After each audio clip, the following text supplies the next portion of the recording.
नरक चतुर्दशी व्रत कथा। दीपावली के एक दिन पूर्व नरक चतुर्दशी, छोटी दिवाली, रूप चौदश और काली चतुर्दशी के नाम से यह त्योहार प्रचलित है। धार्मिक मान्यताओं के अनुसार कार्तिक कृष्ण चतुर्दशी के दिन नरक चतुर्दशी की पूजा विधि विधान से की जाती है।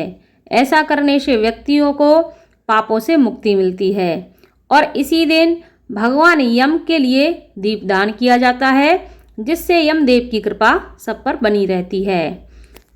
इसलिए हर व्यक्ति को नरक चतुर्दशी के दिन इस कथा को अवश्य सुनना चाहिए ताकि यमदेव की कृपा उन पर बनी रहे। प्राचीन समय की बात है, रंती देव नाम का एक राजा था। वह पहले जन्म में बहुत धर्मात्मा एवं दानी था। दूर दूर तक उसकी बहुत ही ख्याति और प्रसिद्धि थी। अपने पूर्व जन्म के अच्छे कर्मों की वजह से वह इस जन्म में भी अपार दान आदि देकर बहुत से सत्कर्म किया करता था।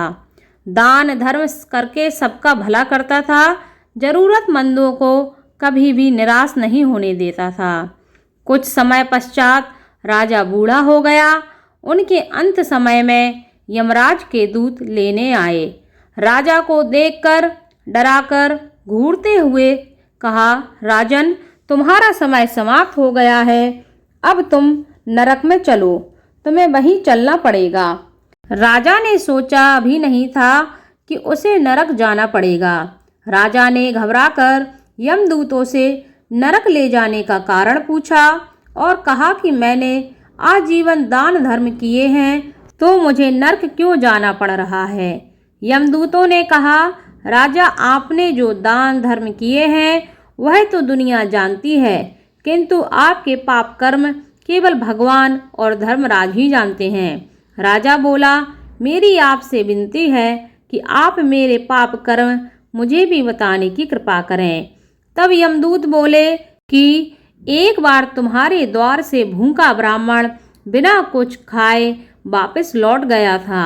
वह बहुत ही आशा के साथ तुम्हारे पास आया था, इसलिए तुम्हें नरक जाना पड़ेगा। राजा ने विनती करते हुए कहा, मुझे इस बात का पता नहीं था, मुझसे बहुत बड़ी भूल हो गई है। कृपया करके मेरी आयु 1 वर्ष बढ़ा दीजिए ताकि मैं अपनी भूल को सुधार सकूं। यमदूतों ने बिना सोचे समझे हाँ कर दी और राजा की 1 वर्ष आयु बढ़ा दी। यमदूत वापस चले गए। राजा ने ऋषि मुनियों के पास जाकर पाप मुक्ति के उपाय पूछे। ऋषियों ने बताया, हे राजन, तुम कार्तिक मास की कृष्ण पक्ष की चतुर्दशी को व्रत रखना और भगवान कृष्ण का पूजन करना, ब्राह्मणों को भोजन कराना तथा दान देकर अपना अपराध सुनाकर क्षमा मांगना। जब तुम पाप मुक्त हो जाओगे। कार्तिक मास की कृष्ण पक्ष की चतुर्दशी आने पर राजा ने नियम पूर्वक व्रत रखा और श्रद्धा पूर्वक ब्राह्मणों को भोजन कराया।